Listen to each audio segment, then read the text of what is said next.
Welcome to the Pop Cult Podcast. Here are your hosts Ariana and Seth.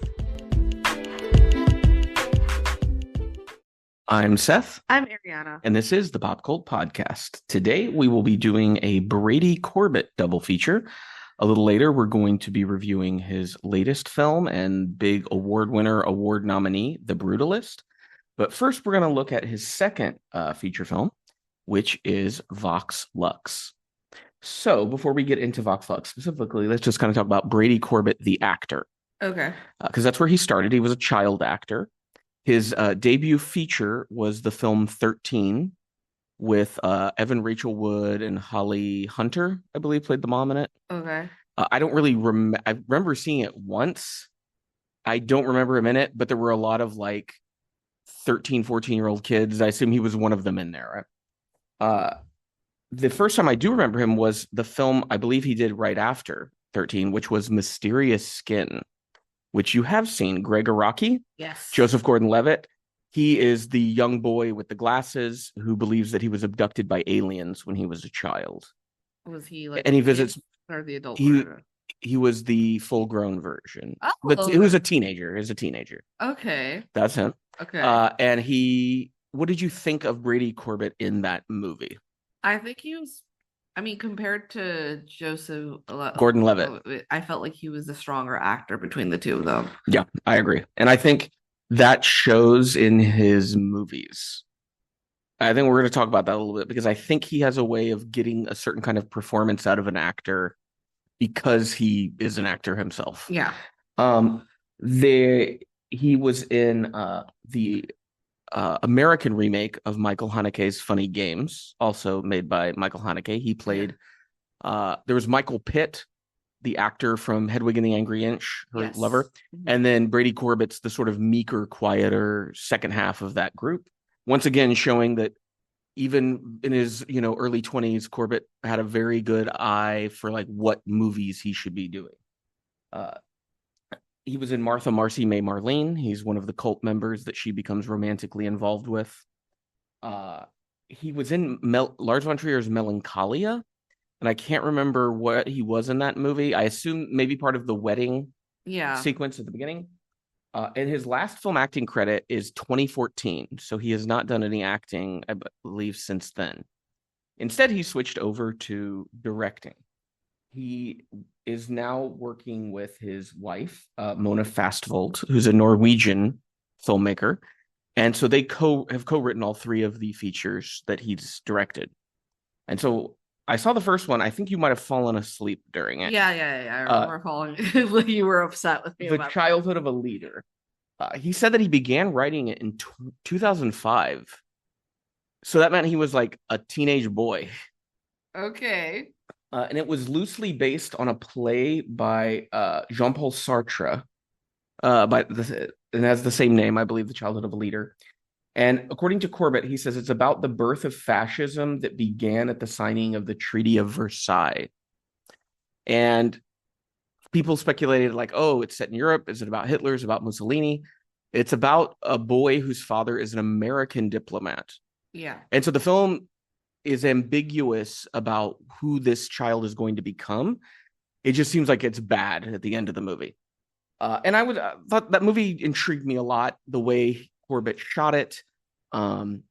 His choice of getting musician Scott Walker to do the score was a very interesting choice to me. Scott Walker had been doing a few film scores for some European directors, and I think Walker's style fits Corbett's work very well. He also worked with Stacey Martin for the first time. She plays the boy's nanny in the movie. Okay. She's an English actress, and we'll talk about her again in Vox Lux as she plays the main character's sister.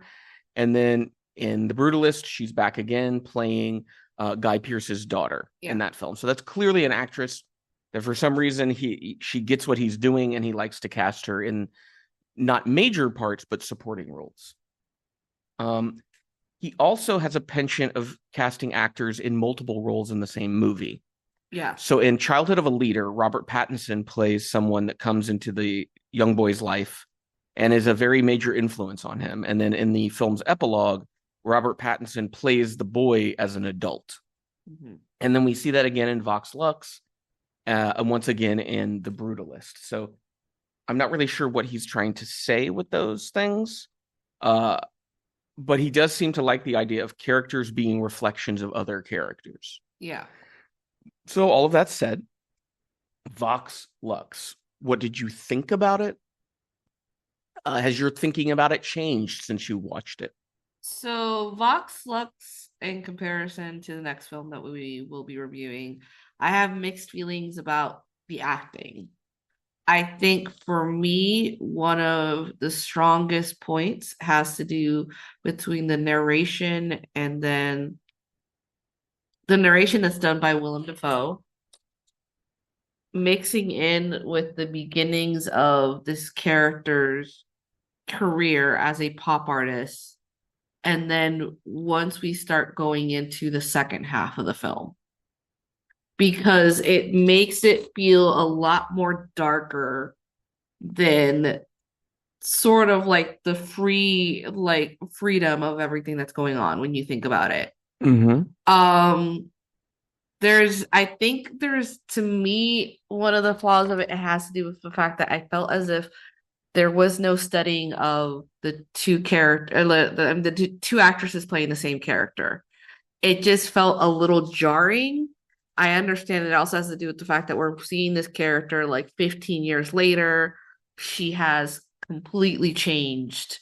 But I think it's to the point that I'm like, I don't know who she's emulating. So it's kind of like, Who is emulating? like, I don't know who she's like Who's she? like Natalie Portman's version of like Celeste. Because it's just sort of like she goes from almost like this meek kid to almost like, Well, yeah, because she's been a celebrity who performs for 15 years. Yeah, So her personality is different. But I kind of wish it felt a little bit closer. I don't know. It's just, this is how I felt about watching the film. It's America. You're free to be wrong. America. Yes, you're actually not free to be wrong. You have to be correct. That's so Vox Lux is about Celeste, who, when the film starts, is a 13-year-old student in Staten Island. She survives a school shooting, and through that, she's kind of revealed to be a musical prodigy. And that occurs in 1999. Her talent shines through during the memorial service when she sings a song that touches the hearts of the mourners. Guided by her sister and a talent manager, the young phenom transforms into a rising pop star with a promising future. 18 years later, Celeste now finds herself on the comeback trail when a scandal, personal struggles, and the pitfalls of fame threaten her career. So it's a film that's very much in two halves. And we'll talk about it chronologically then. So we'll start with the first half, which is there's a prologue and then a section called Genesis.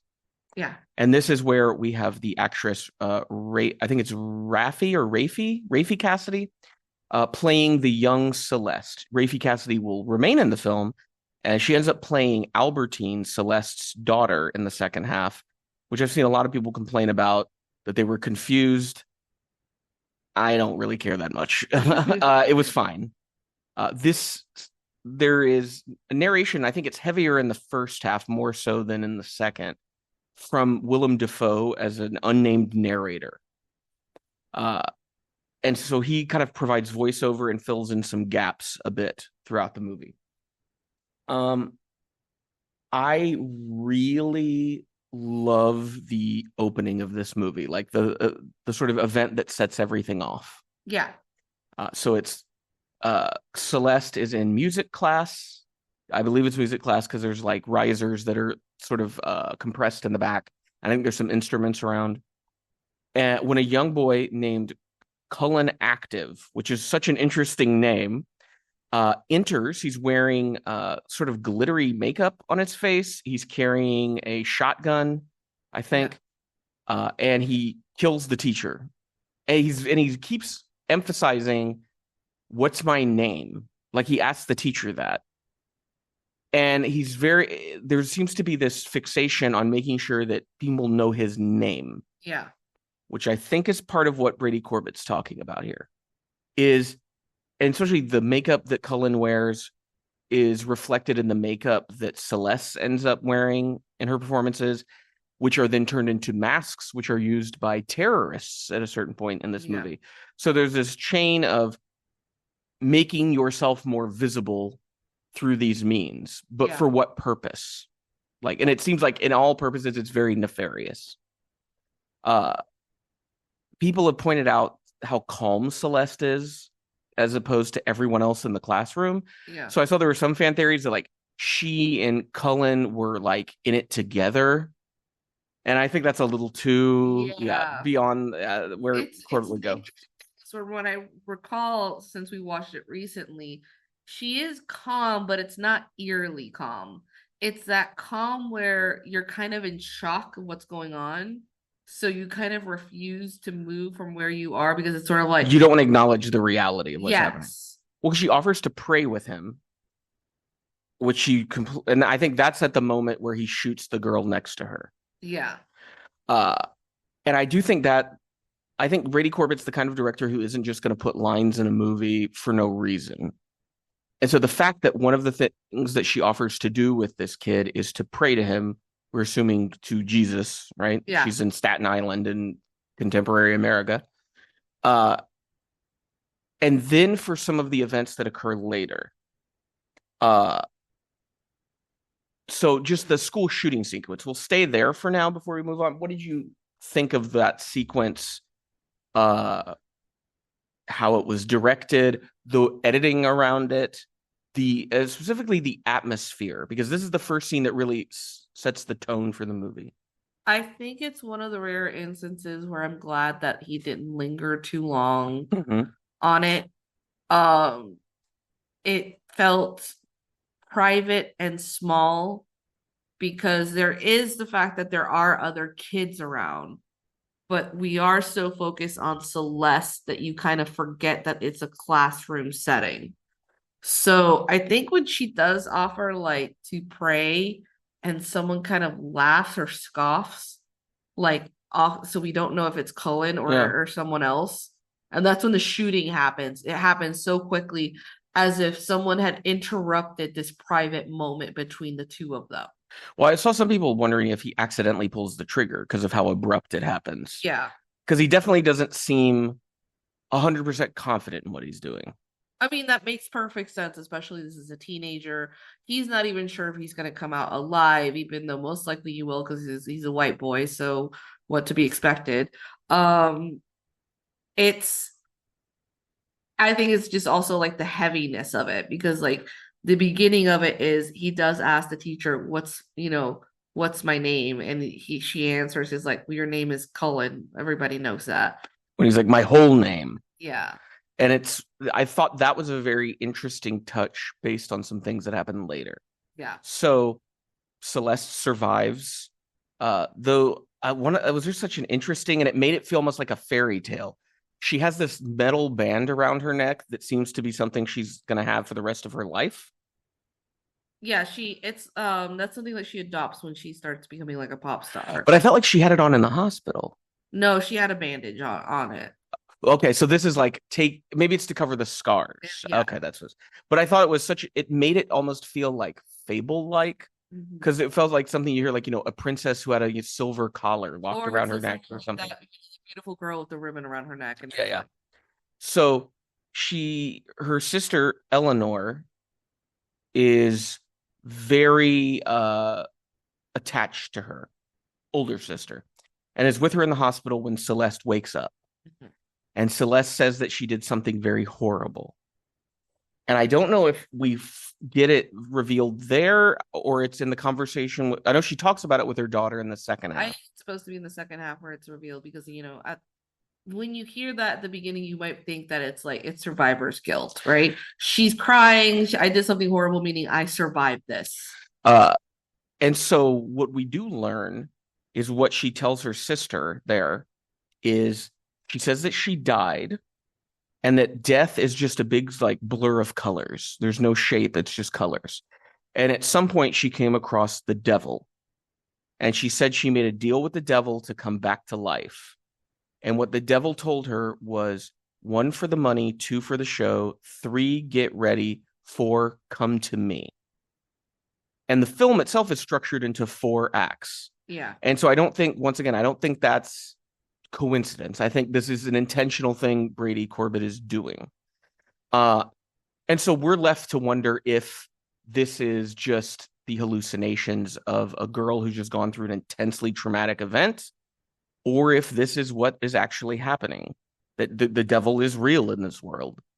I get the sense that it might be the latter, because the tone of the film, like I said, it feels like fable-like, like a fairy tale. Yeah. The way, like the score by Scott Walker, there's this constant looming sense of dread Yeah. that the film never really satisfies. I saw some people hated that.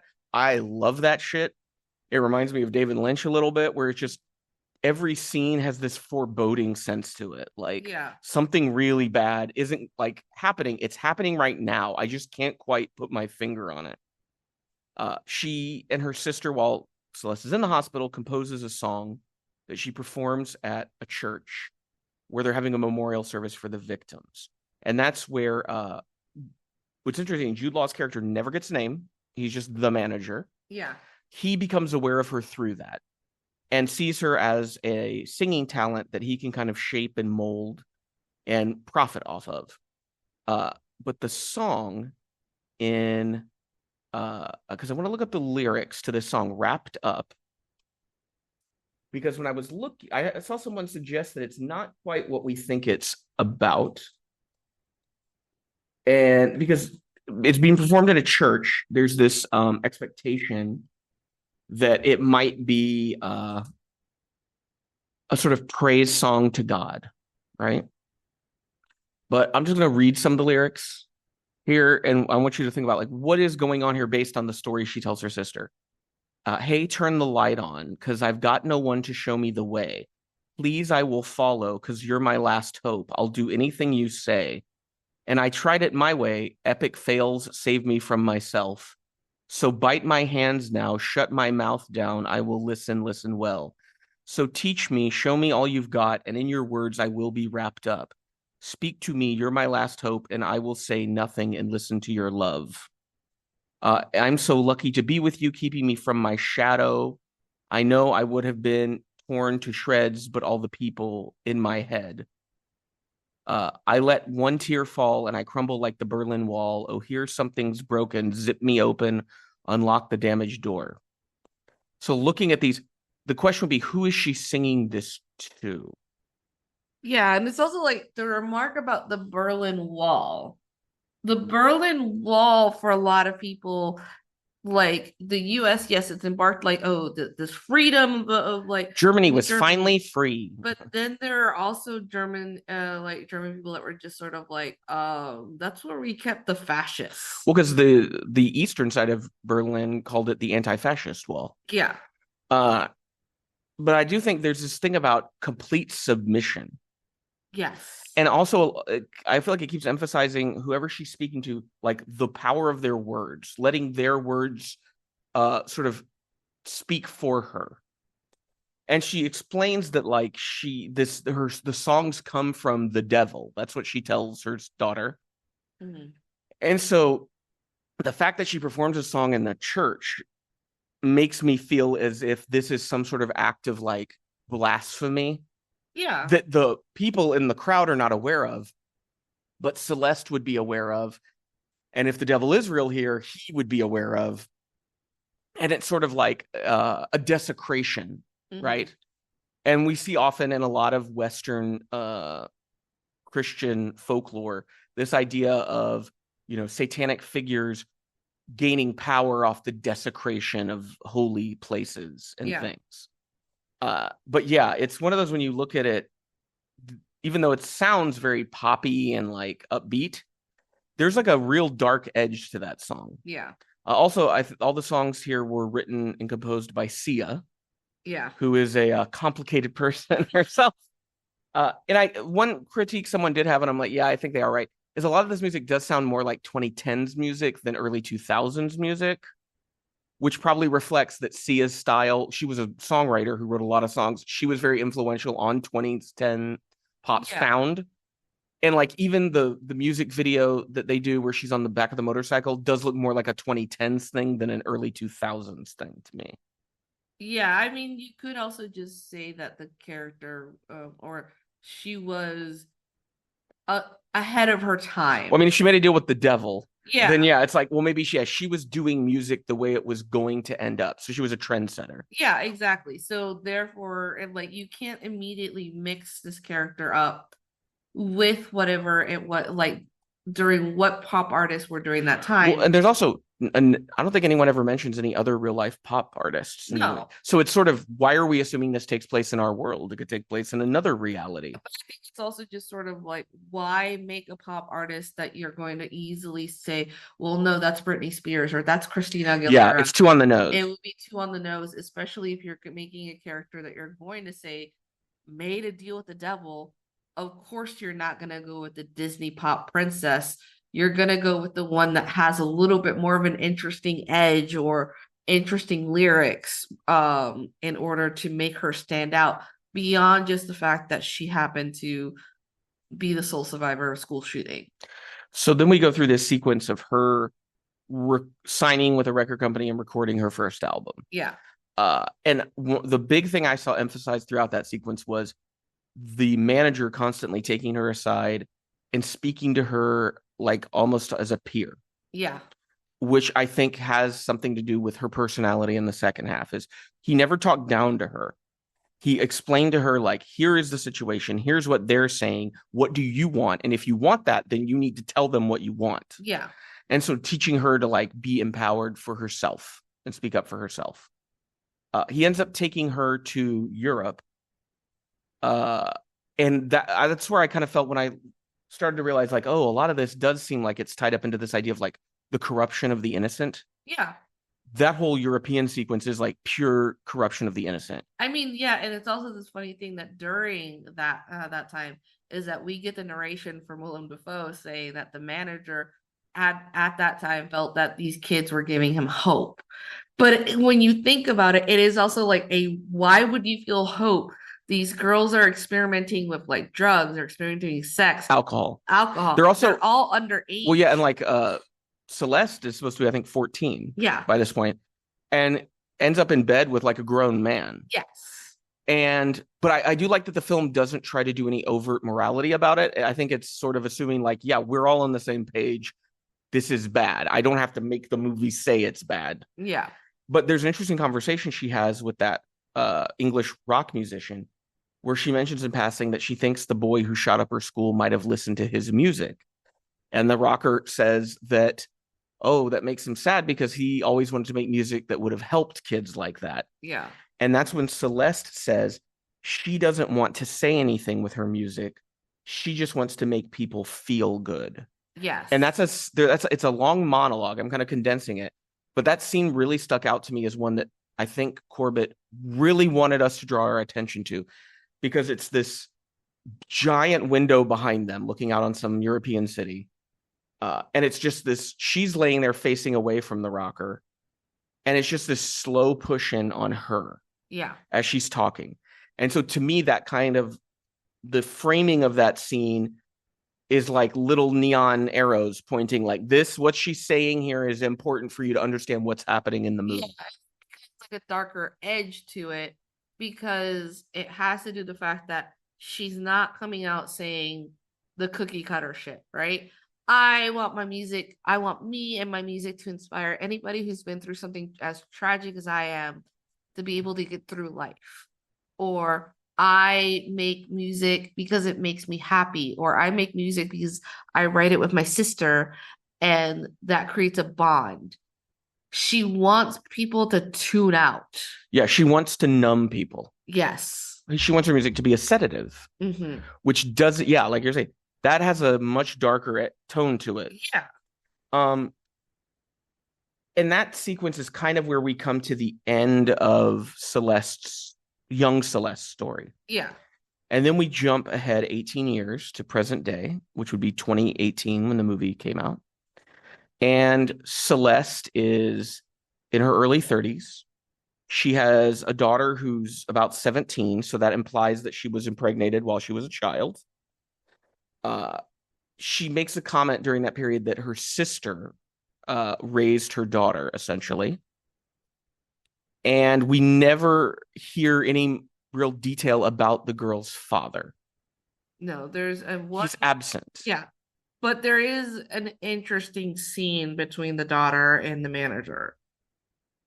So, like, Celeste goes into her room, manager is hugging her daughter, and she goes fucking crazy. She's like, get away from her. Da, da, da. So you think for a second, like, okay, has the manager ever made a pass at her? Because there's nothing in the film that shows, other than like he brings them to Europe to where they just get completely corrupted. But then we also do see him in bed with her sister.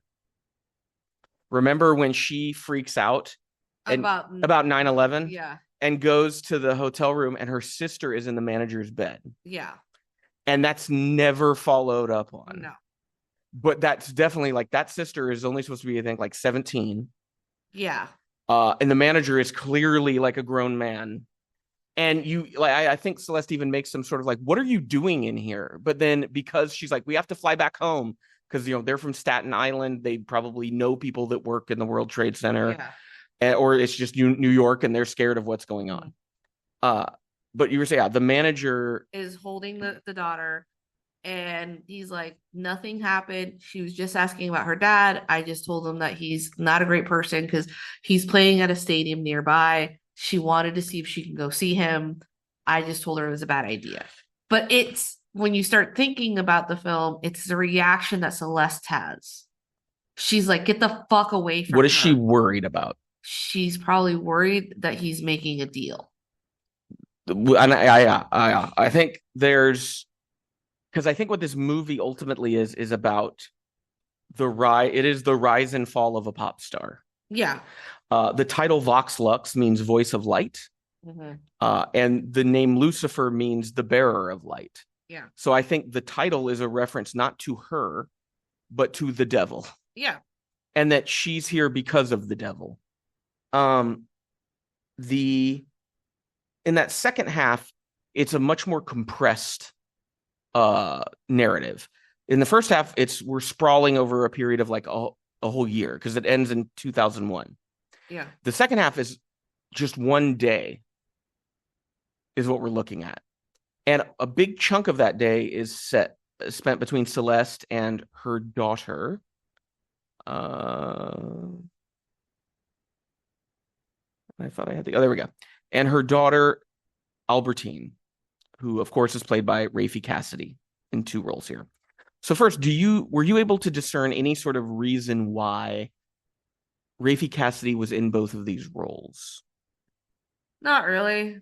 Just it. I mean, there's a difference at the least because like Rafe does the Staten Island accent when she's playing Celeste, and that completely drops when she is playing Albertine. Which makes sense because the idea is she's probably been raised traveling around. Yeah. So she never really picked up an accent. I think what's confusing is the sister is still played by the same actress. Yeah. And like Jude Law is played by the same, or the manager's still played by Jude Law.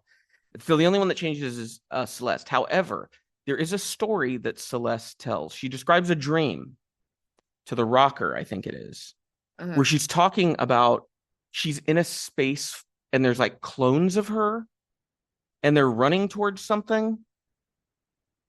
I forget the full details of the story. I just remember her talking about clones of herself in the story. And then when we see that her daughter looks literally like a clone of her younger self, or here's an idea though. Here's an idea. Rosemary's Baby. The father of Celeste's daughter is Satan.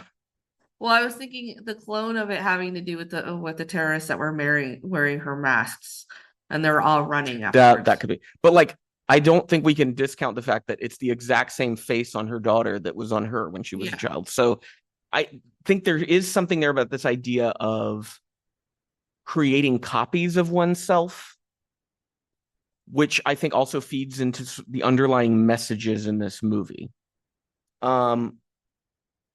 We have this extended long walk between Albertine and Celeste that ends up in a diner where Celeste sort of unloads all this information to her child. And then they head back to the venue And then we get this extended sequence of just like concert footage. Yeah. Which is how the movie ends. And we get some cuts to the different people in Celeste's life as she's performing. There is an image of the manager with flames in his eyes for a brief second while Celeste is performing on stage, which I think was very clear what that meant. And then the film ends in a blur of colors. Yeah. Which is how she described death. And it just goes silent. Like the music just cuts out. And so I'm wondering if we're supposed to assume that she dies at the end of that. Yeah. I have some ideas about how all this ties together, but I want to hear from you. What do you think Corbett was attempting to communicate with this film, with its very strange tone and hints at like supernatural elements? And then we have the whole terrorist attack in Croatia that kind of happens, and it doesn't really follow up on that. I think in a weird way, being either a child star is a contract with the devil if you want to be continuously successful. You are, and especially when it comes to femme representing female pop stars, because not only are you selling your sexuality in order to be not like locked into the box of a child for your entire life, it is the worry about growing old. It is the fact that Celeste probably was deemed from the get-go as a bad idol if she ended up having a child out of wedlock underage and continued to make music. There is like this arrogance and this knowledge about herself, especially like when she's having that press conference and suddenly time stops. And it's as if she is having an internal monologue. She's about to say something really bad, and then she takes it back. So she knows how to live right on that edge of being either like likable, but to the point of being that bitch that might be canceled. And then she says something in that scene where she basically tells people that if they don't believe in God, that they can believe in her. Which, if we tie her back to the devil, it's a pretty heavy thing to say. I keep going back to the terrorists. So that it was a beach in Croatia, and they shoot up. It's a bunch of people who appear to be on vacation, leisure. I think what Brady Corbet is attempting to do is say that all of popular culture is a predator whose goal is to consume your attention so you don't notice the world around you and the urgent state of need it is in. Because the film opens with a school shooting. Nothing is resolved in that regard. No. They just take this cute little girl that survived and turn her into a celebrity who is just sent through the ringer over the course of her life and says she doesn't want to make music for any other reason other than to help people just forget.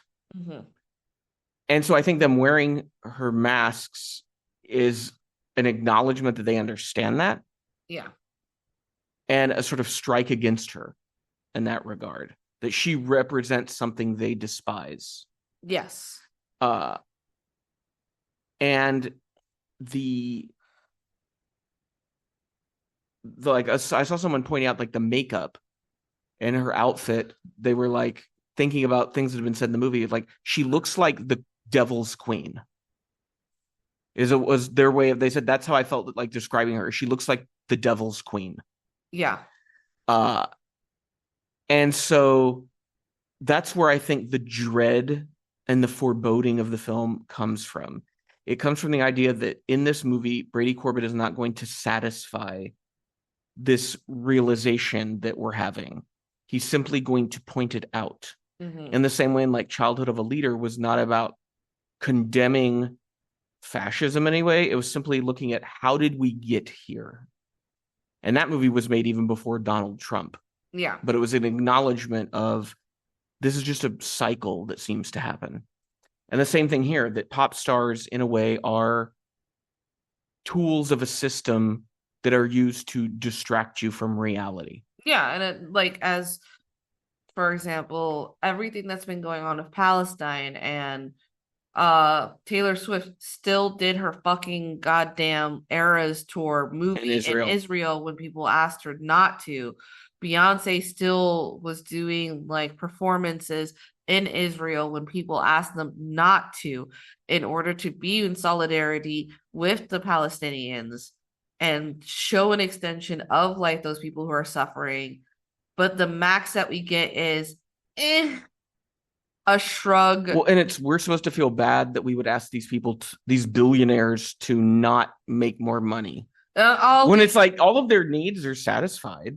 Yeah, and only for it to be like, well, at the least I told you guys to vote for the candidate you wanted me to tell you to vote for. Go blue. Yeah, it's just hollow. And I think that's one reason why I think and we'll talk about this more in the Brutalist, is I do think Brady Corbet has an intense problem with the things that have become popular in the culture. Yeah. Versus the art that's getting ignored. And so when we come back, we will hop into our conversation about The Brutalist.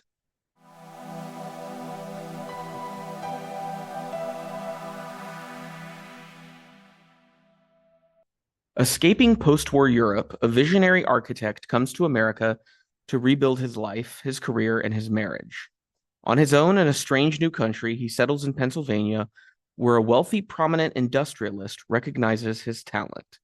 So this is Brady Corbet's most recent film, The Brutalist, which I'm sure a lot of people listening have heard of. Nominated for a ton of awards, has won quite a few of them, and is a dense movie. It is 3.5 hours long. Stars Adrian Brody as Laszlo Toth, who is the refugee architect, and Guy Pearce as Harrison Van Buren, the philanthropist that becomes his patron. So before we get into the details, what were your general thoughts about The Brutalist? The Brutalist is not an easy movie to go through. Would you say it's brutal? That's the whole. Fuck you. And then we end the review right there. Our regular listeners like, what the fuck? It's one where I'm kind of in that sense of it just being like, I think it's a good movie. I think part of me wishes there was maybe more P.T. Anderson kind of ways about this, but it's also whoa. Unpack that. I What? don't know. Well, reference a movie that P.T. Anderson made that you felt has elements this movie should have included. There's blood, but I think it's just, here's the thing. I think that makes a great double feature. Yes, and I also have to remind myself that this movie did not have the Marvel budget. They actually did a ton of good things. I mean, yeah, it's only like a little under 37 million to make this movie. The little that they had, especially with the time period that they're asking us to like. I think it helped because a lot of the movie takes place in sort of a rural countryside area. Yes. So you didn't, but there's still like at the beginning, there's a lot of urban sequences. They just did a very good job of blocking those shots so that what you see in the frame is period specific. And I'm sure if you were there on set, all you would have to do is make a 180 and you'd see modern day like Pittsburgh. What it is for me about this director is we talked about when we were watching his films, there's something very approachable at the beginning of his films. Yeah, he definitely has two very distinct halves in all his movies. And so the first half is the lulling you into the story. It is basically it's the setup. It's a surface level of what you've heard of this person, right? Mm-hmm. You think, I don't really know them.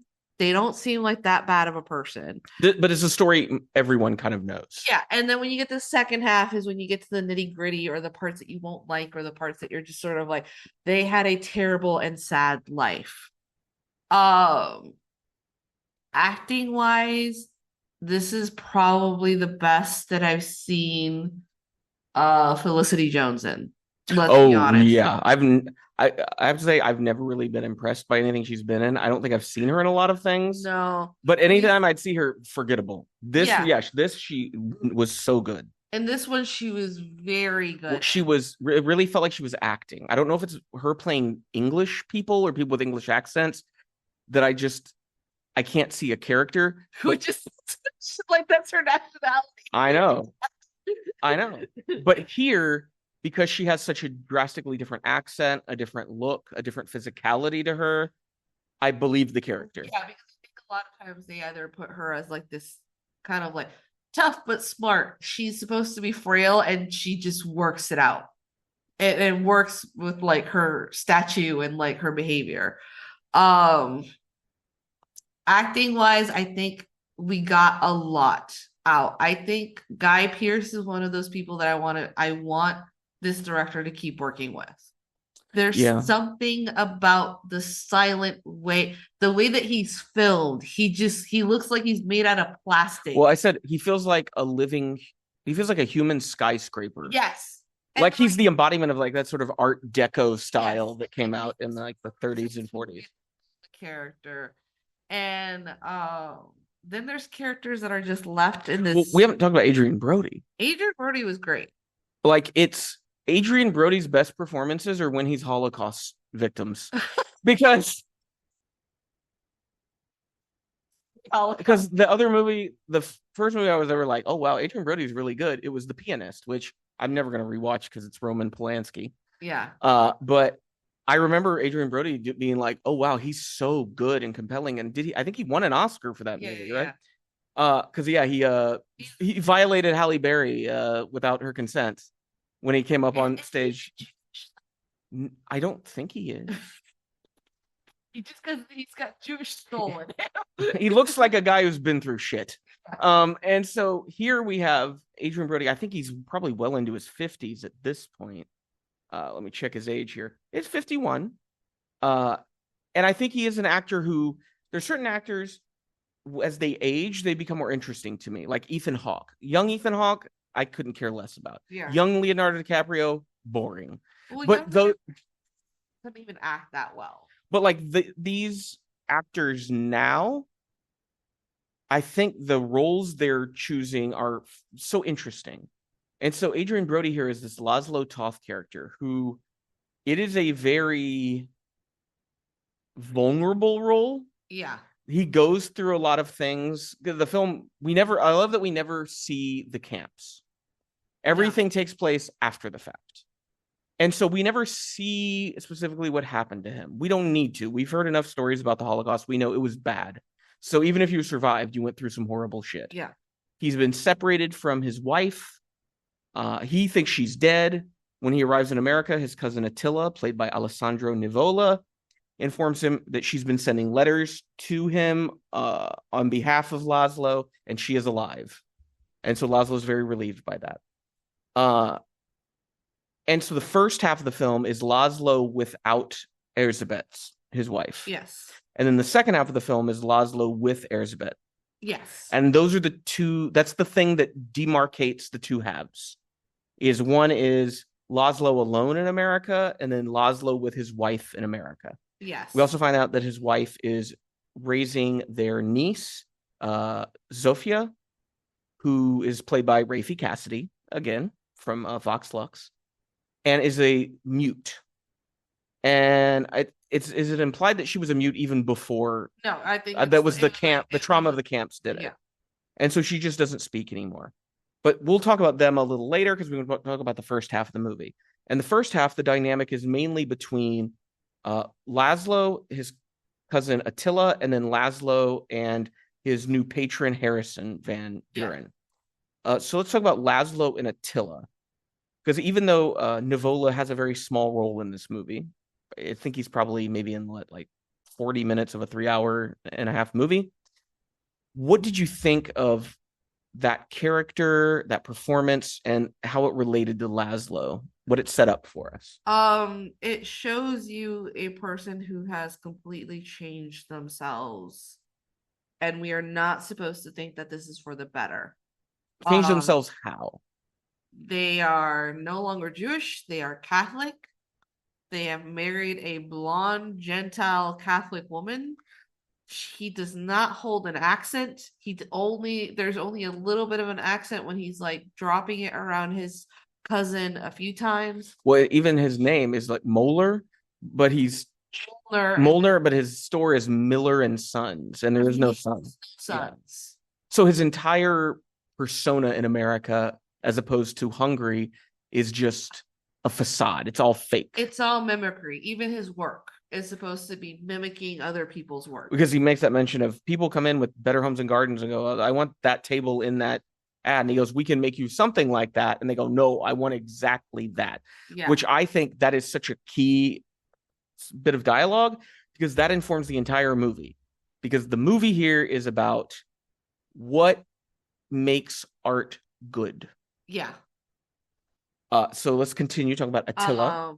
Attila gives Laszlo a room like in the basically like in the office spaces to sleep in. A bathroom is separated because it's where everyone else uses the bathroom because there's a small factory of sorts where they build the furniture. And above where is Attila and his wife, and the invitation is you could have Sunday dinners with us. Um, it's like I know it's not a lot. Like he's going, it's not a lot, and Laszlo is just supposed to be. It's enough. But for Laszlo having come from where he's come, this is like a big improvement. And it's also Laszlo acknowledging that America will not be kind, so why should he expect full kindness from his cousin, who is obviously emulated America into its full? And so it's Harry Van Buren, the son of Harrison. I think he had some furniture built by Attila previously. He shows up. He wants to surprise his father, who's away with his sick mother, by doing a complete redo of the family library. Yeah. And it'll be a surprise when Harrison comes back. And Laszlo is kind of he's finally given some tools to recapture what he used to do in Europe, which was create these functional but beautiful spaces. Yeah, with thoughtfulness through them, especially with the functionality.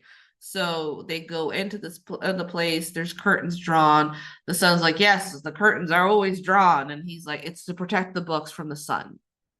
So, as they're negotiating, the son was like, "Oh, I was thinking since I was gonna half it with my sister, $1,000."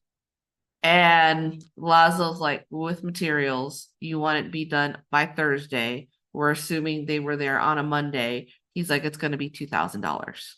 And they get it too, because later Attila like celebrates that. Yeah. With Laszlo and his wife. And that scene, there's something weird going on in that scene. Because a little earlier when Laszlo first arrives in New York, and he's waiting, I guess, for the bus that's going to take him to where his cousin lives. The night before, he goes to a brothel, I think with a couple other immigrants that traveled across with him. Yeah. But the thing is, he cannot perform sexually in the brothel.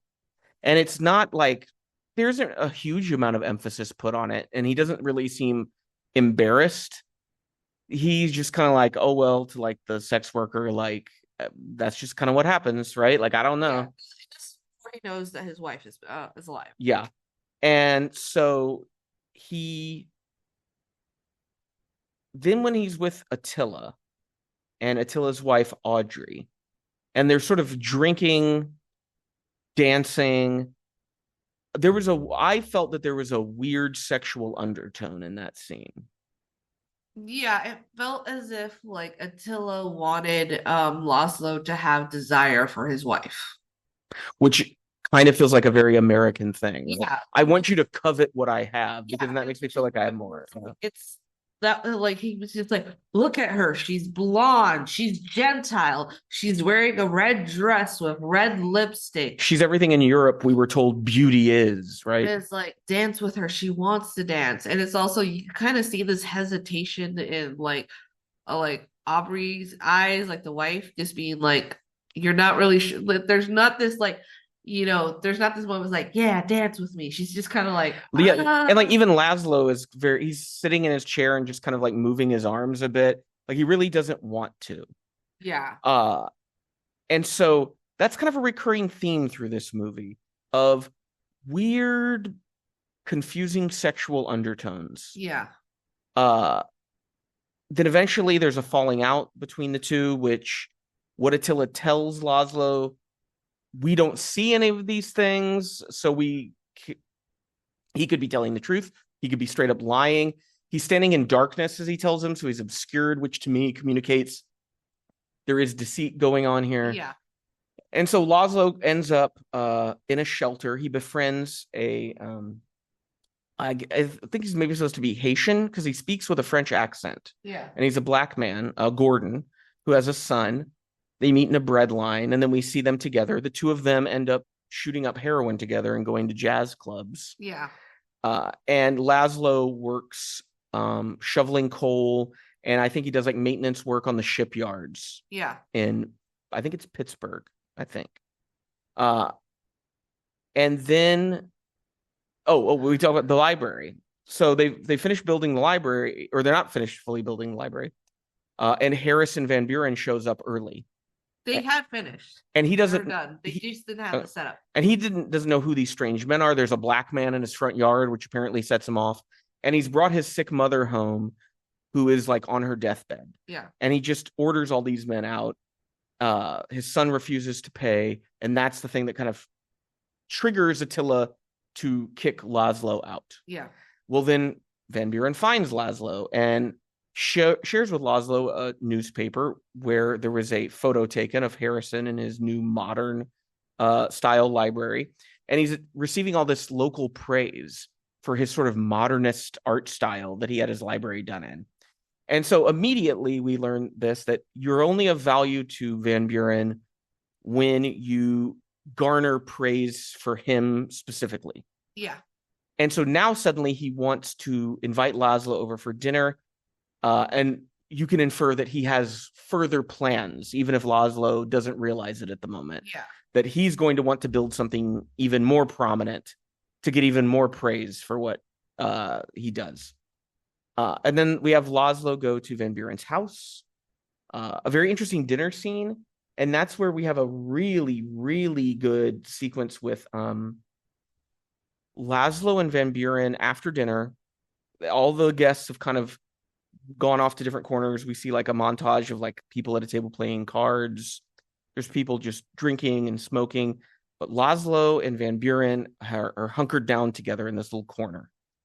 And Laszlo is kind of explicating his whole philosophy of architecture and brutalism, which if you're unfamiliar with brutalist architecture, it is very industrial pragmatic design on the outside, which isn't, the intent is that it will withstand the elements. It will last. Yeah.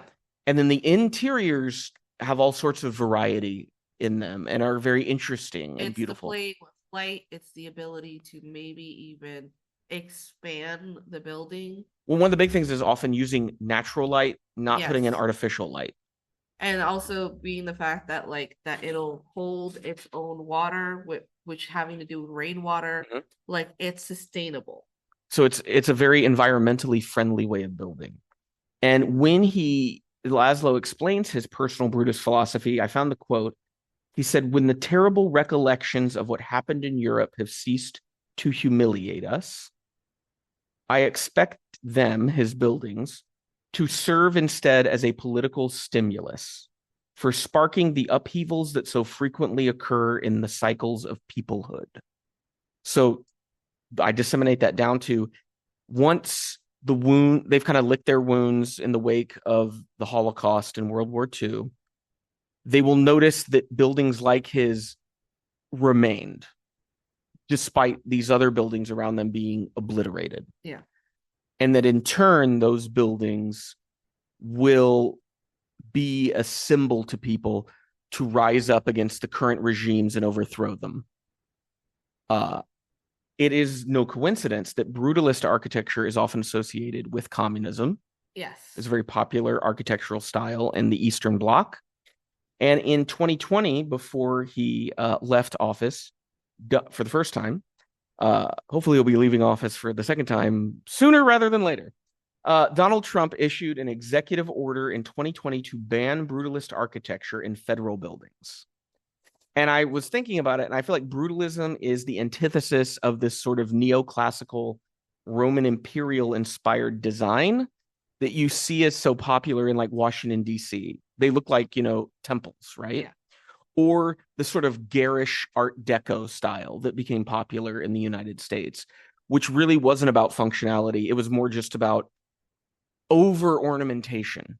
So very almost like Baroque, you think? Yeah. Where this sort of excess, while brutalism is sparing and it shows more appreciation for the materials that are being used. Because that's something you see with Lazo. Is he has whenever he's pitted against Leslie, the contractor that Harrison often brings in for other projects. Leslie is a very pragmatic person who wants to do things for as little money as possible. So he recommends a cheaper type of marble for the altar rather than the specific Italian marble that Laszlo wants. Versus, but also it's like he's asking for a higher material for the exterior when Laszlo is like, cement is good enough, but the marble should be. But when you think about that conversation, it's the exterior is more important than the interior. Yeah. And now think about America and the way Americans operate, the way Americans view each other. Like the entire culture is, and I think since COVID-19, it feels like it's gone over a cliff. Yeah. Where it's just the exterior has become of complete value and the interior is worthless. When you look at the way people are choosing to behave, this strain of anti-intellectualism that's resurging, it's always present in American culture, but it feels like it's taken on new strength and a new life lately. Where I've seen people talk about, empathy is not a Christian value, or that people who read are wasting their time. Yeah. And the whole thing is, things like empathy and things like reading to grow one's knowledge improves something that cannot be seen. It's something that's felt inside. Yeah. And it's felt when you meet a person and you actually engage with them and you get to know them. Instead, everything is about how ostentatious and beautiful the outside looks. The substance is a more on the nose version of that theme, I think. The building that they are asked to construct is going to be named after Van Buren's mother, who dies in between the finishing of the library and him rehiring Laszlo. And he emphasizes, I want this to be a community center for nearby Doylestown. I want it to be a place where people can come. And he wants like a gymnasium in there, a theater, I think. A library. And then for the city to provide financial backing, they request that there's a Christian chapel, which is something Laszlo immediately goes, but I thought this was for everybody. Yeah. And they go, well, yeah, it is. But I think that's a very telling thing, of course. And that's probably one of the instances where Corbet's more on the nose of, yeah, in America, Christianity is for everybody and all the other religions are ignored. They're ignored, but they're also just saying, well, just be a Christian. Yeah. Enjoy this Which place. goes back to the assimilation, right? Yeah. Then Laszlo suggests something. Do you remember what Laszlo suggests putting in? What did he suggest to put in? A swimming pool. Oh, yeah. And then what does Van Buren say? Never was much a swimmer. I don't know how to swim. Yeah, I don't know how to swim. But go back to what kind of building did he say he wanted?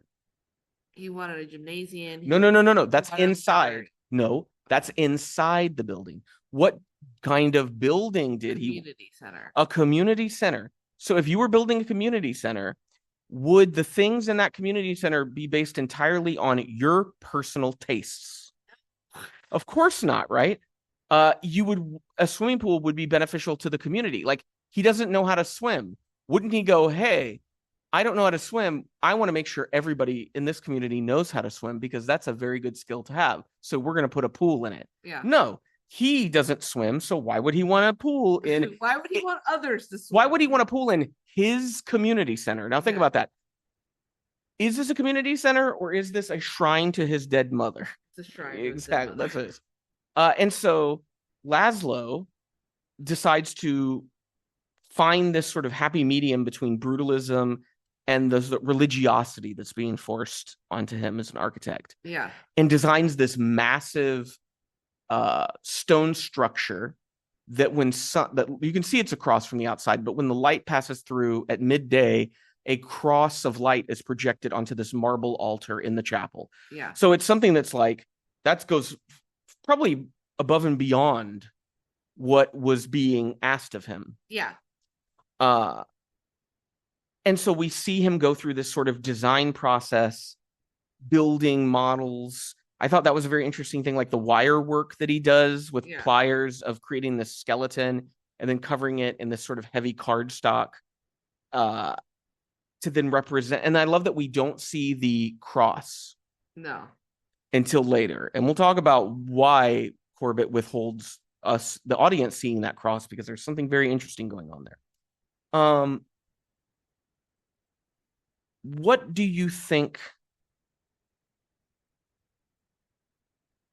So before we get there, the film also, this first half, we also get a conversation with Laszlo and a wealthy Jewish man that he meets at Harrison's house. Yeah. That sets up that they're going to help get Erzsébet and Zofia here from Europe.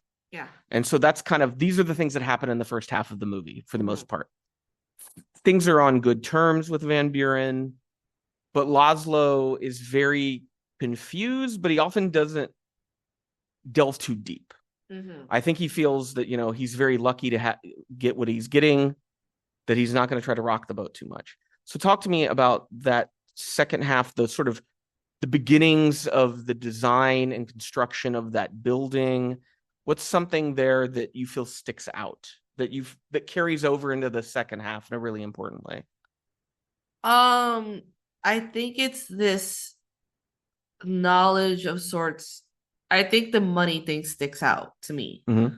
And it then ripples through when it comes to certain decisions that Laszlo makes that you almost tell him, you almost want to beg him not to do, but he does it anyways. It is where basically you start to understand, yes, this man is rich, but he's gotten rich through loopholes. We start. He tells the story about his biological grandparents too. Yeah, which it's one of those you want to go, oh, this is like there's a bunch of neon arrows pointing at this speech, because it's very much that moment, like when you meet someone and they show you their cards, and then later on but he's oblivious to his cruelty. That's the thing. Is in Van Buren's mind, what he does to his biological parents is his biological grandparents. Yeah, is moral and just. Yeah. Because they reveal to him the kind of people they are, and they're not the kind of people that he likes.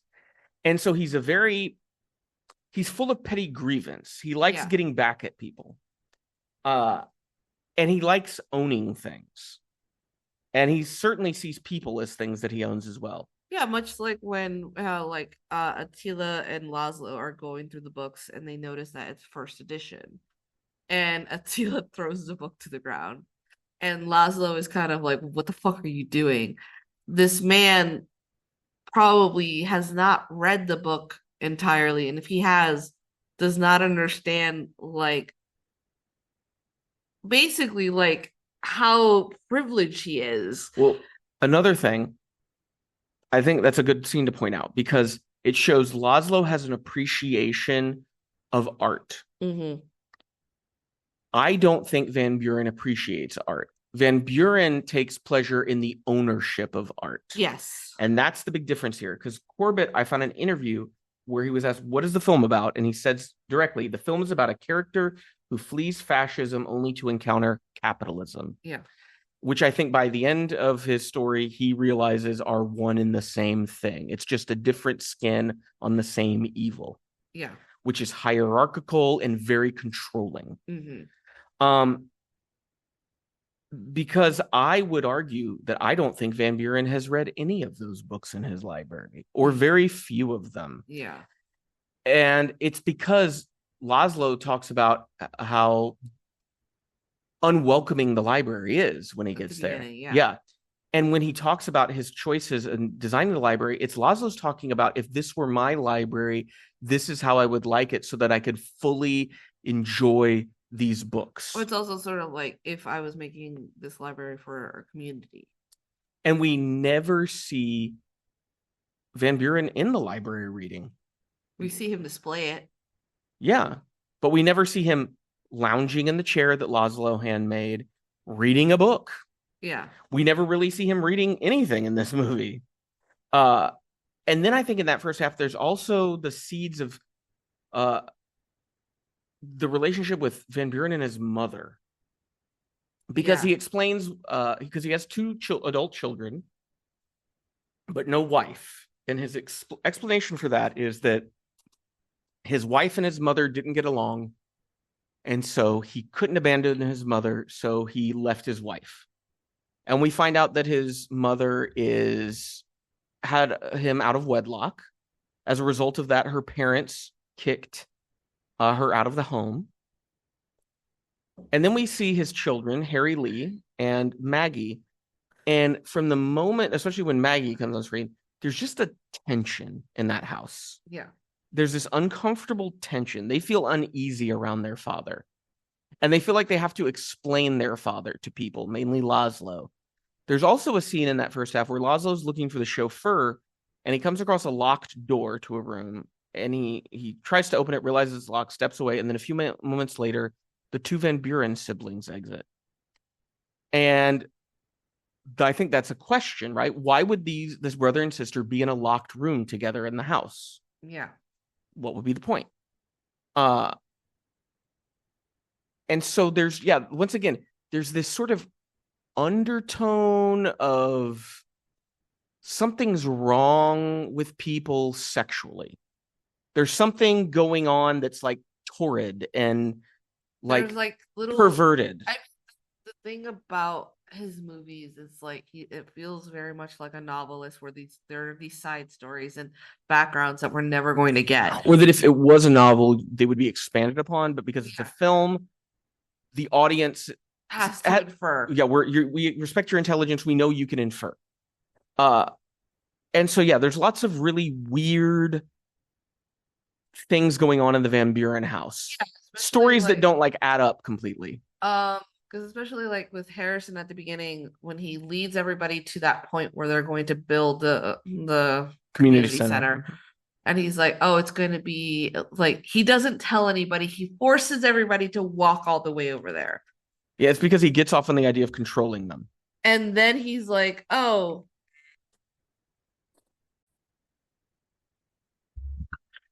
So we have all these things happening in the first half.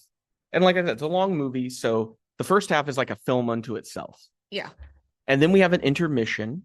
The image in the intermission I thought was very interesting. Do you remember like what the image was and why it was an important image? I don't. I know there was a timer on it. That's not the important part. That was for the audience. When the wealthy Jewish gentleman that befriends Laszlo asks him about helping get Erzsébet and Zofia to the States, he says there's going to be things you're going to need to provide, and one of those we hear in a letter that Laszlo writes is something that proves a connection between Erzsébet and Zofia. Yeah. And so all she has is a wedding photo from when Zofia was younger, but the girl is still recognizable. And so the intermission is that photo.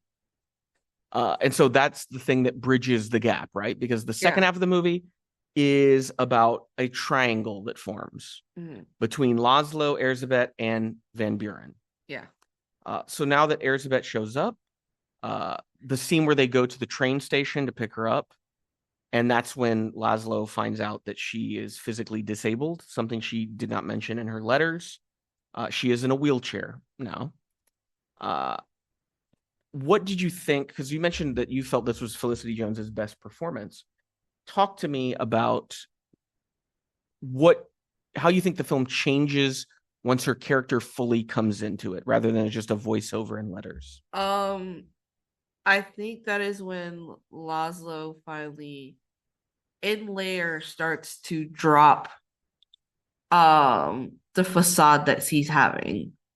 Because there's so much about the situation that when you are watching it, that you're kind of like, Laszlo, what the fuck are you doing?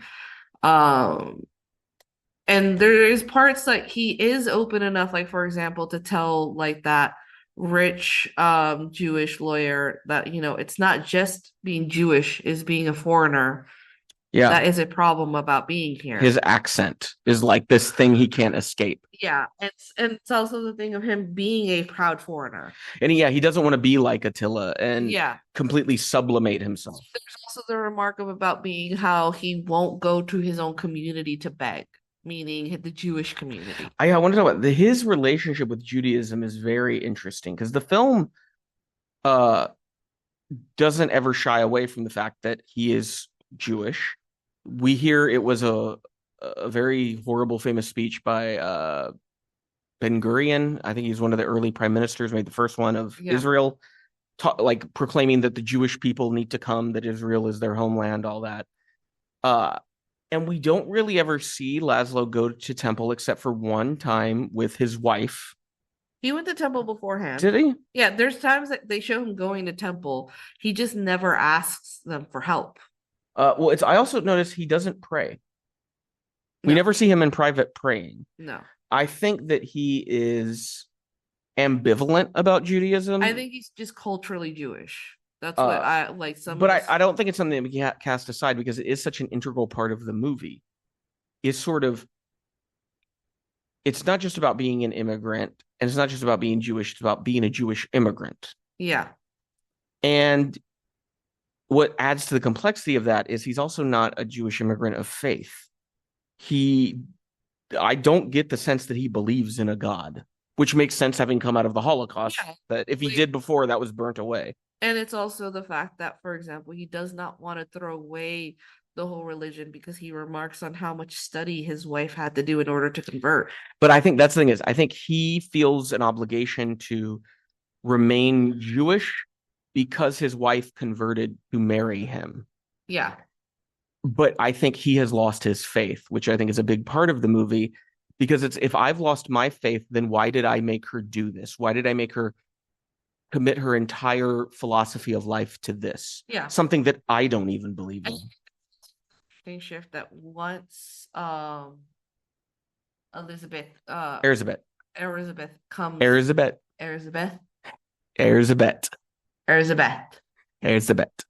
there you go. When she comes into the film, there is also this obvious thing that he has not really spoken about her to Harrison, because they're all sort of like in surprise at the fact that she is Oxford educated, in English, was a journalist in Budapest, and like was it like able. I mean, there we do see that Harrison does read, because he like quotes something and expects her not to pick it up, and then he also gets a little tense because she corrects his grammar. See, I would argue that we don't know that he reads. We know that he memorized a quote.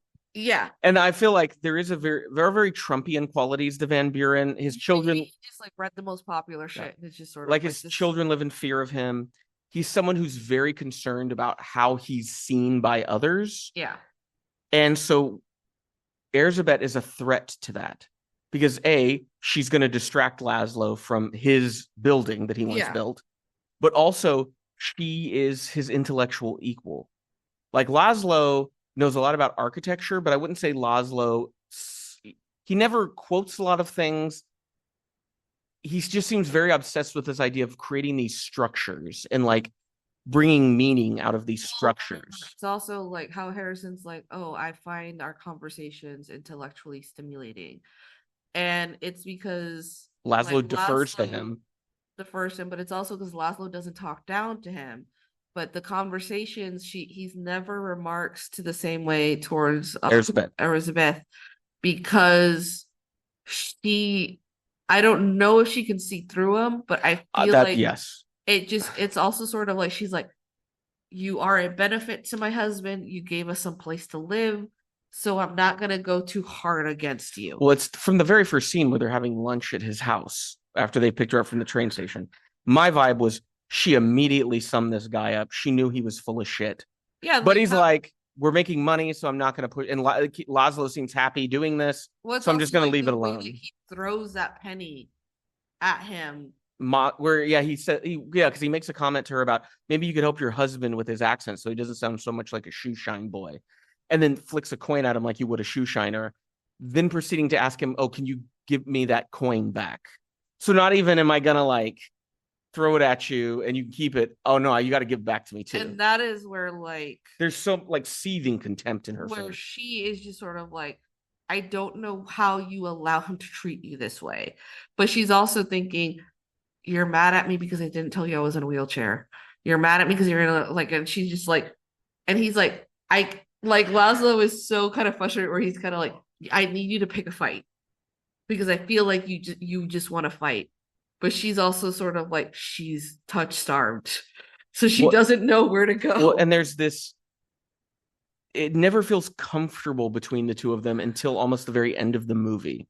Yeah. Laszlo and Erzsébet. Like there's just this tension created by this space and all the horrible things that happened to them in that time. Yeah. And funny enough, it's healed by heroin of all things. Like that seems to be the thing that fixes it. So Brady Corbet made a movie encouraging the use of heroin. No, I don't think it. Couples, okay.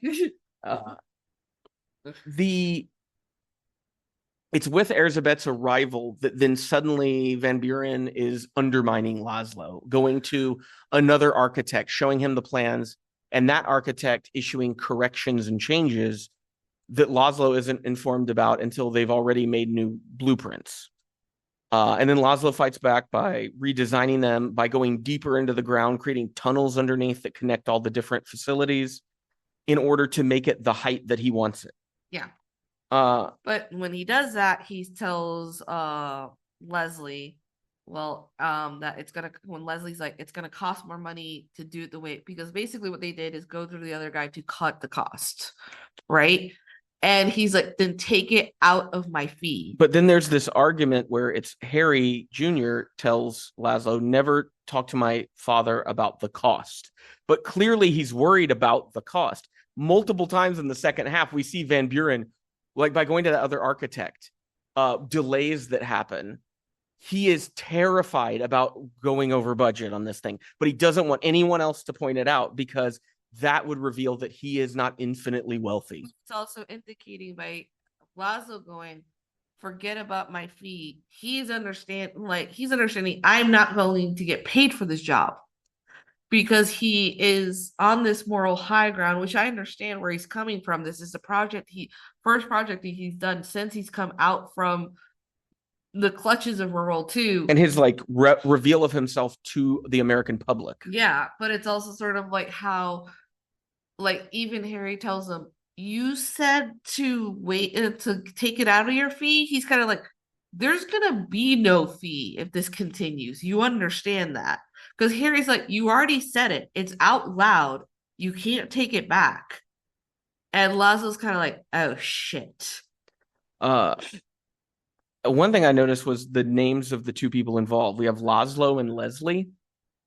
And I can't help but think that's like intentional, like a little sly thing. It's Leslie's the American Laszlo, and he has like no taste.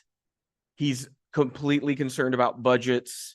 He doesn't really know how to design anything. Yeah. At some point, what I really liked was like Leslie stops being Laszlo's enemy when Leslie's like, I thought they told you. I really thought they told you. And I think Leslie is more just a guy who's trying to do a job. He's like, Laszlo's trying to create something that lasts. But it is only until like when he finds out who Jim Simpson is, where like Laszlo's like, fuck you. Everything. I love him going like, everything that is ugly is your fault. Which is such a statement to tell someone. Van Buren like really tries to endear himself to Erzsébet, offering to get her interviews in New York City with newspaper publishers to see if she wants to write. There's a scene of like this picnic that they have where Laszlo, I think, is off working on the building. And then there's that sequence between Sophia and Harry Jr., where he comes up to her while she's in her bathing suit, swimming cap, by a river Yeah, this A is little creek after Harry tells pond. like Laszlo, "Hey, your niece is creeping people out because she won't Yeah, talk." she won't talk to people. You make her talk. Uh, and then the next time we see Sophia, she's dressed and coming over to her aunt who's sitting at the picnic. Now, I've seen people arguing back and forth about they think Harry sexually assaulted her. Some people think she didn't. He didn't. And I think the film is very ambiguous about if anything happens. Yeah, It could just be that Harry came over to try to force her to talk and it didn't work. yeah. Uh, but then there's some things we learn about Harrison Van Buren that I don't know. Maybe he did assault her because she's mute. However, she does end up talking. You'd think at some point she might say something. Yeah. Uh, but then also this is like the 1950s and she's a female Jewish immigrant and she may be like, what am I going to say? Yeah. Like they're not going to believe me. There is in this second half, we then get a massive time jump where not massive, but definitely it feels like quite a bit of time has passed because Laszlo is now gray haired a bit. Yeah. You can see that he and Elizabeth have aged. Zilphia's talking. She's married now. She's pregnant. And she's telling them she's moving to Israel. Yeah.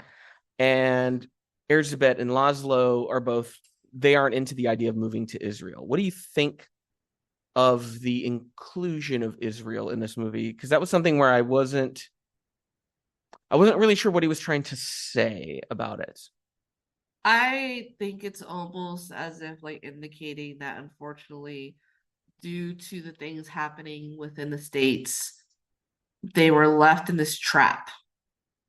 You're damned if you do, you're damned if you don't, right?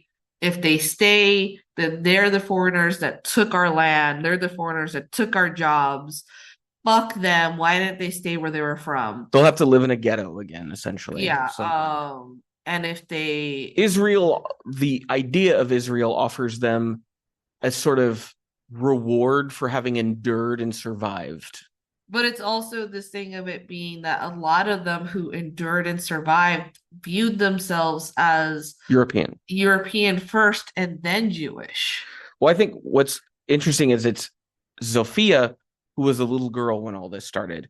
So she is not going to have as strong of a cultural connection, I think, to Europe as these older people who like that is where they came of age. That is where they married. That is where they found each other. That's where they started their careers. Being like, well, we're Jewish. That is what we do. And then it's just there is an argument where Elizabeth is kind of like, but are you and Benjamin thinking that I am not Jewish enough? Am I not part of this count? Do I not count? And they're like, oh, of course you do.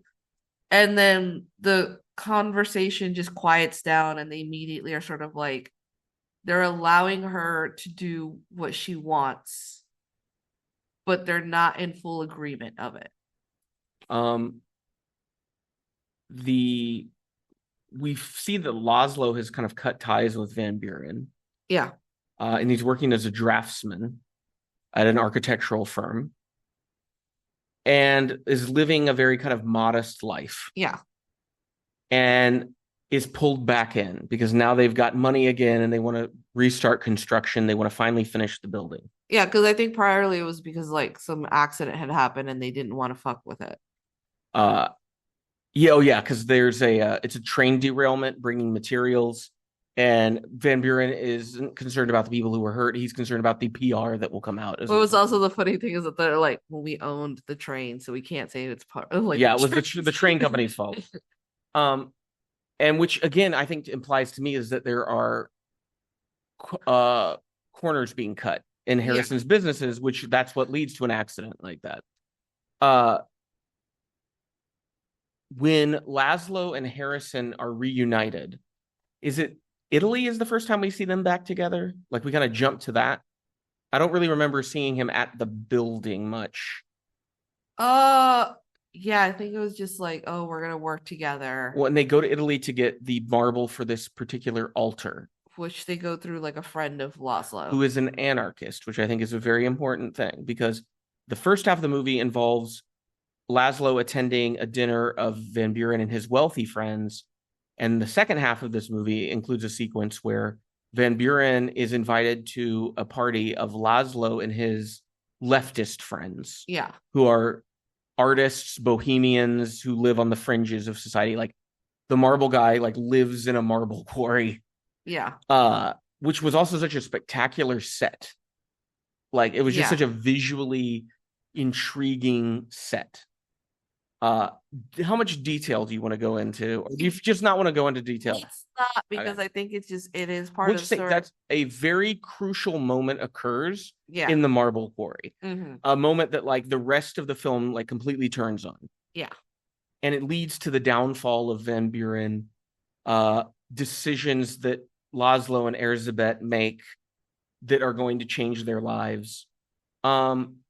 There's an image as they're leaving the quarry that I thought, is that an on the nose image, or is that we're supposed to derive a metaphor for it? The camera does not keep following them, it stops. And there's this rectangular column of marble that seems to have been like cut right out of the middle of the wall. Yeah. And so we have marble, but then we have this like dark hole. And I felt like that has some meaning to it. Yeah. Right there. Eventually Erzsébet, because she has deteriorating physical condition because of osteoporosis she experienced from the malnourishment in the camps. And so the pain gets so bad, Laszlo has saved some heroin, and he shoots both of them up in order to help her with her pain, and it works. And then they reconnect sexually, which I thought was like I was not expecting that direction. But then she does have to be taken to the hospital because he's afraid she's overdosed. Yeah. As she has not. But they have a very illuminating conversation that leads to a confrontation. Yes. That confrontation sequence, it's tied into the thing we don't really want to spoil, but just in general, what do you think that confrontation informed the audience about in our understanding of some of these characters? There are some interesting things that you could be like, it was a sandwich of this situation. It is also like this show between of what happened is like this devotion that Laszlo has for his wife by being completely honest with her. And there's already hints before that he has been spilling his guts out to her. But this is the one like everything comes out. And how we see that like she is the voice when he doesn't have a voice. Yeah, she was what was missing in the first half. She is his defense when he has none. And that is why when a lot of people were just like, oh, you let people walk all over you, you just like, it's not that he's walking all over, it's that he just doesn't have the fucking words. She does. And that she's sort of like, if you want to move me, then fucking move me. But you're moving like a woman who can't use her legs. So really think about what the fuck you're doing. But I do think she's a journalist, so words are how she communicates. Laszlo is an architect, so it's through his buildings that he communicates. Yeah. And that's the difference is he doesn't know how to say what he feels, but he can build what he feels. The epilogue of this movie, were you expecting that? No. And I think the last image that I've been thinking about it since we watched also has to do with them being the voice for their niece when she had no voice. Well, and I also think the first image and the last image of this movie are both of Raffi Cassidy as Sophia. And when we think about him talking about his philosophy of brutalism, the idea of building things that endure, that last, that this is a very communist movie is what it is. It's a movie about the evils of capitalism. And it's the thing that we should not be trying to build things that cause people to glorify you. You should be building things that become places that help people, that provide spaces for people. Because that's what Laszlo wants to do. To him, a community center is a place for everybody. But for Van Buren, it's a place for him to be praised. And it's very interesting in the epilogue, they make a mention, they call it the Van Buren Institute. Originally, it was like the Gertrude Van Buren Community Center for da-da-da. Like it had this really long title. And now it's the Van Buren Institute. And I think it reminds me of so many buildings. You go to any college campus and you're going to find people's names on buildings. And often those people have been forgotten. Yeah. But it's the building that remains and what happens inside that building that's the most important thing, not the person who gave the money to build the building, right? And like you were talking, we have the niece who's now an adult. We're in 1980, and Laszlo is mute in a wheelchair, and adult Sophia is speaking for him. And yeah, it was there. I saw some people kind of going back and forth because they sort of felt uncomfortable that a character who was so adamant about moving to Israel becomes the voice of the protagonist at the end of the movie. Yeah. And she talks about this thing that her uncle said to her, that it's not about the journey, it's the destination. So, which is the opposite of what we're often taught, right? Yeah. Where it's not about where you're going, it's how you get there. But in her instances, no, it's not about how you get there. It's about where you're actually trying to get to. Yeah. Which is a very interesting thing to think about, because so much of political conversation, and Brady Corbet is someone who is very politically aware. Yeah.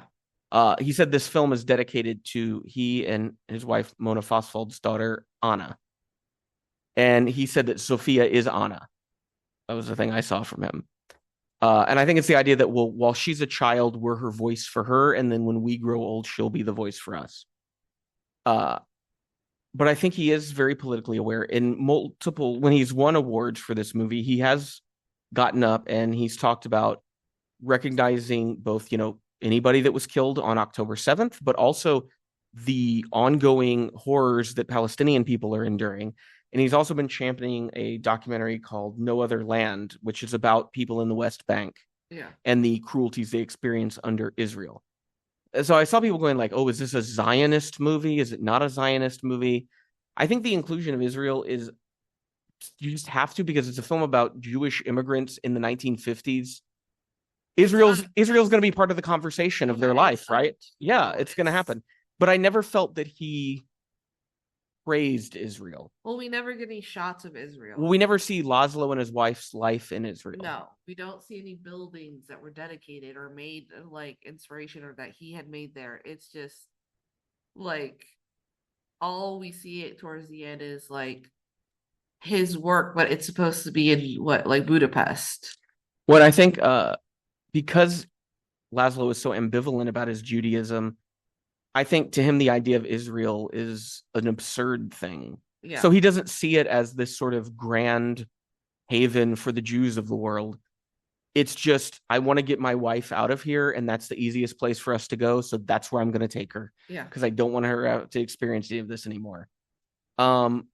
It's definitely a film about America's deep-seated xenophobia, but even more so, America's deep-seated insecurity to look stupid. Yeah. Because that's Van Buren's greatest fear, is to be humiliated. While he is more than happy to humiliate others, and he does time and time again in some of the worst ways. Guy Pearce, we talked about his performance a little bit at the beginning. I want to talk about it again here. I think captures a Wellesian kind of figure, like a Citizen Kane, but not in a caricature way. No. He feels like a real guy you would read about in a history book. Closing thoughts about The Brutalist. What do you think the takeaway of this movie is, beyond anything we might have discussed here? I think we discussed it pretty well. I think it's just one of those movies that we might have to go back on and see, and to see if like does the interest or like grow or does it. It's like, again, that's the part that kind of like makes the whole Israel thing is like, I don't know where to take it. And so, but I also have to remind myself there's no images of Israel. There's no like, we don't even see like an Israeli flag at any point, I don't believe. And it also feels like a tertiary thing. It doesn't feel really like what the movie is more interested in. No. I think I just love the choices Brady Corbet makes in how he presents his movies. I saw some people going, oh, it's so pretentious, where he like runs the end credits at the beginning of the movie, or they come in from the side. And to me, I'm like, well, it takes a scene that might not be interesting and gives it some visual, Yeah, like neat, some little visual spark that makes me want to watch it. And it makes it also just feel serious. And it's a different thing to do it because we've seen, for example, more like Polish or other like for example, scenes from a marriage. Like Swedish, that was Swedish. Swedish, everything was like said at the beginning who was starring, what was the name, like like it was a play. Yeah. And that's what I said, it feels like getting a playbill. Yeah. Where you're getting a document that tells you who was responsible for making this before you actually see it. Much like we were saying that his films feel like novels, The Index. Yeah. And it feels like, I think there's very few people making movies these days that feel as novelistic as Brady Corbet. I'm always trying to like compare directors. Vox Lux, I noticed, was dedicated to Jonathan Demme, the director of Silence of the Lambs in Philadelphia. And I picked up on that watching it because there's a couple shots that are straight to camera. And I was immediately reminded of that Demme's technique of doing that, where a character, whether it's Hannibal Lecter or Tom Hanks in Philadelphia, and they're talking to someone, but you see it as them talking to you. Yeah. I also feel we talked about, I think Orson Welles is probably an influence of something like The Brutalist.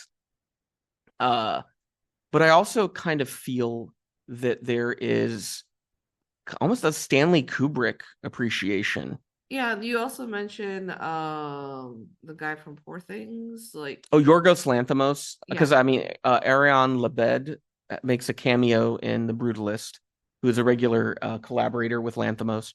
And yeah, I felt like Brady Corbet probably likes those movies. His work and Lanthimos' work are so tonally distinct that I don't think you'd ever mistake them for each other. But there is something about the image. There's something about it's like a very crisp, defined image. I think it's also this definition of these characters, and the characters just being not this thing of being able to disappoint you, but also just being like a little bit more raw to the point that you're just like, you get uncomfortable. Yeah, that's something. I think Corbett's second halves are always far more uncomfortable than his first halves. Yeah. And that's an intentional thing. And I think discomfort in an audience is not bad. I get so annoyed when I see someone watch a movie and their response to a big chunk of it being uncomfortable, the protagonist being a very flawed, complicated character, is that somehow the filmmaker is advocating for that sort of behavior, which is so like American and puritanical. Yeah. Like it shows a real inability to read art, in my opinion, because it's sort of, if we can't, and that's, we've watched a lot of Shakespeare lately, and that's something I come to appreciate about Shakespeare is his willingness to put bad or complicated people at the forefront of his stories, because it is interesting to explore that in a safe space like theater or film, where we aren't really doing it. It's bad when, and that's one thing it's always been such an apparent thing in America, is people get angrier at art that represents evil people than they do the evil people in reality. Yeah. Because it's, you getting mad at the art, you feel like you can accomplish something, right? You can get it banned. You can encourage people not to see it. It's going to take a lot more work, often collective work, to stop the bad people in the real world.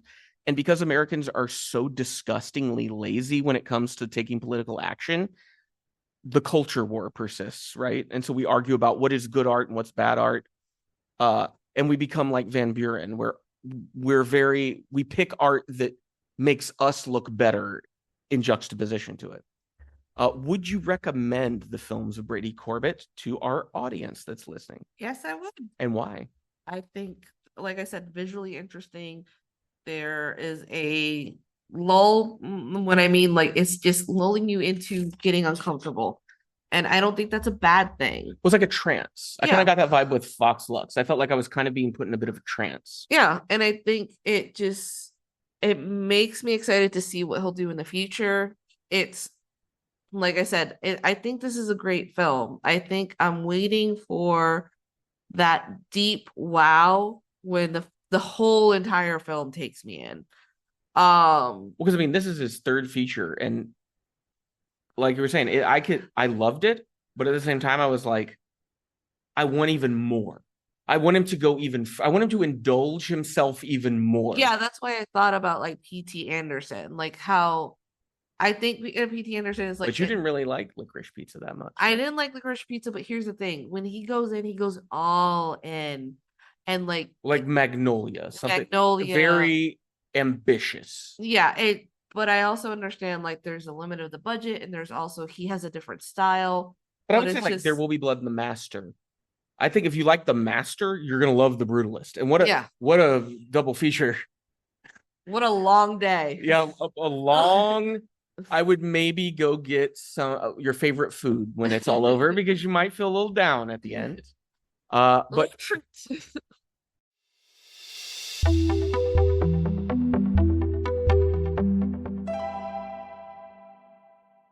well, we hope you enjoyed this episode of the Pop Cult Podcast. Check out the show notes for important links, including to our website, popcult.blog.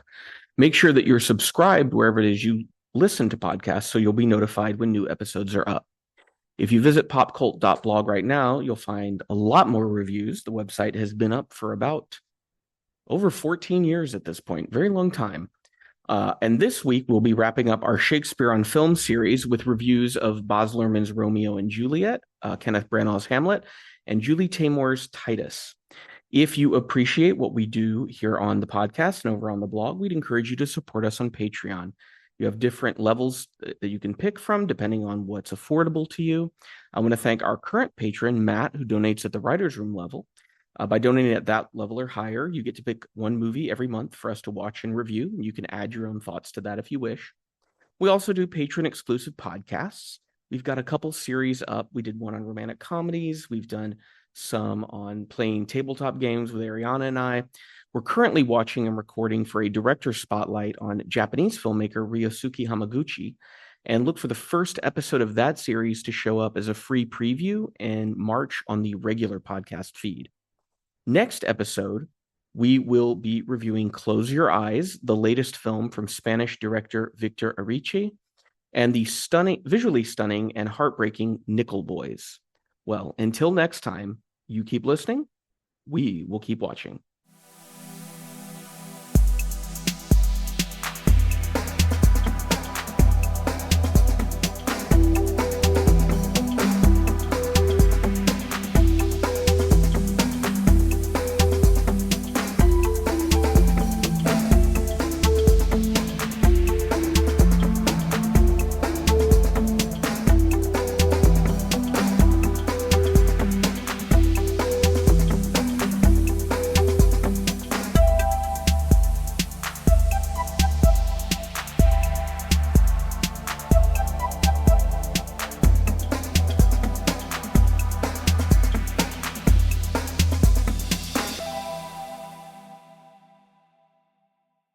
Our podcast music was provided by thepodcasthost.com and Alitu, the podcast maker. Find your own free podcast music over at thepodcasthost.com/free music.